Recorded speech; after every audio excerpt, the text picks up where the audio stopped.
You ever have an event happen that really shakes you up in a good way and kind of makes you rethink your whole purpose? Well, just yesterday something like that happened to me, and I want to share this story because it's so important that we recognize the signs, read the tea leaves, if you will.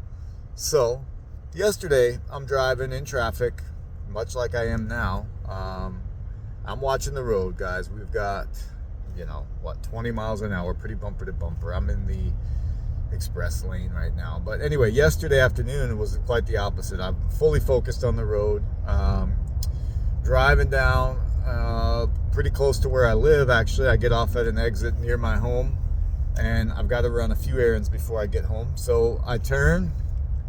Before I know it, there's some guy in the lane next to me, and he just, boom, moves over like he's gonna, like he was intentionally trying to run me off the road. So I just look at him, like kind of give him one of these, and he's going in his car. And I said, okay, wonder what I did to this guy.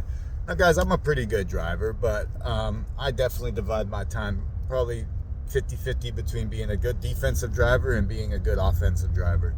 I know if somebody's hanging out in the left lane, I'm going to ride their ass till they get over. If somebody's right up on my ass, I'm going to slow down, especially if I'm not, if I'm in the lane I need to move over for them, guilty, I'll move. I definitely go a little fast sometimes, especially when I've got somewhere to be or I want to get home. So all of that stuff aside, pretty normal, just, use my blinker, get off of the freeway, and here's this asshole coming right at me. So I'll look at him, I can see he's really upset. A lot of times when people are upset and they start flipping you off, if you match their energy, it only escalates it. So a trick that I've used, I learned from my older sister actually, for probably about the past decade, is I just kind of point at him and laugh. I went, give him one of those. That fucking set him off. He looked at me, and he rolled down his window, he goes, I'll fucking kill you. I was like, really, bro? For what? Like, what? I'm still laughing because I'm more in disbelief at this point. I'm like, what did I do that could possibly warrant that reaction? Let's hear it. This can be good. Well, I'm looking at him. He's got pretty wild, maybe drug addict eyes. Maybe it looked like he might have been on something. Anyway, he's in a decent-sized truck. He rolls down the window, starts telling me he's going to kill me. And I was like, go for it, man. Sure. Yeah, kill me. Whatever you got. Let's hear it. Because most people just talk shit and they want you to get involved with them. And I'm just over that part of my life, guys. Well, then he pulls out. He's got a machete.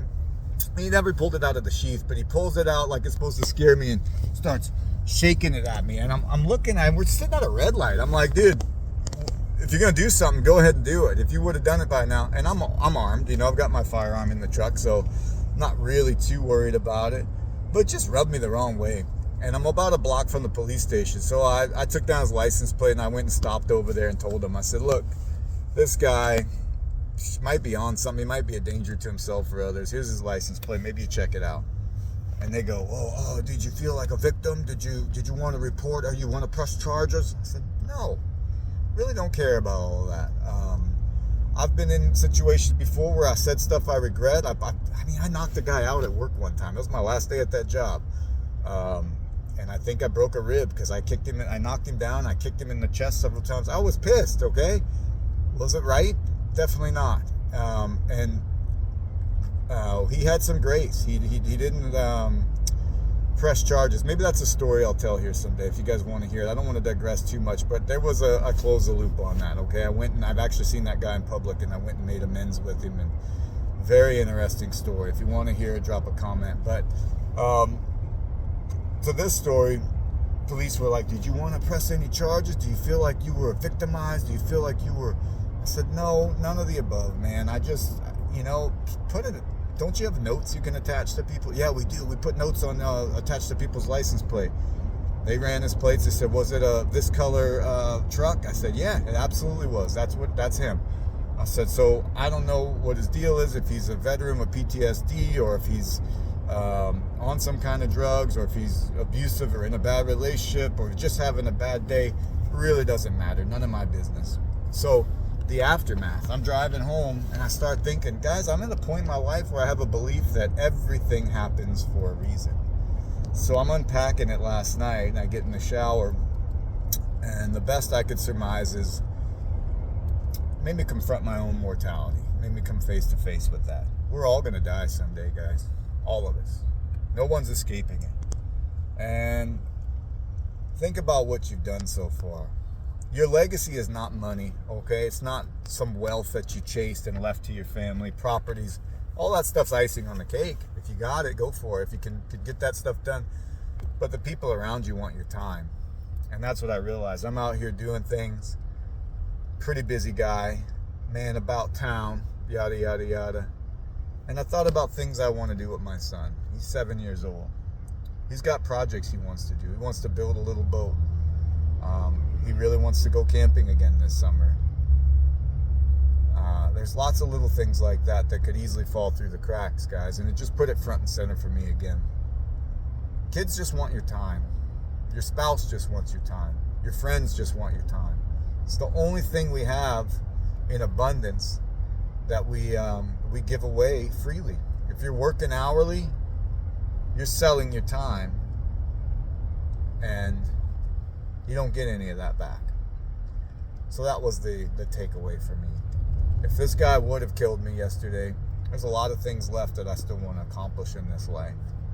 And a lot of that revolves around the time I want to spend with my family, my tribe, people I've chosen to have in my life. And so that's kind of been front and center again for the past 12 hours, and I thought I'd share that here. Anyway, not a long one today, guys. Just trying to keep posting regularly, and when something like that happens that really touches my life, I hope you'll get some value out of it too. And think about people that you might want to spend time with that you're not giving that time to right now. Think about, if you were to die tomorrow, what things would you have liked to have accomplished? Make a list of those things and start scratching them off, guys. Start getting those things done. You'll realize that your priorities list of things you think need to be done gets pretty short when you're faced with your own mortality. So let that sink in. Hopefully you get something out of this, guys. Take care.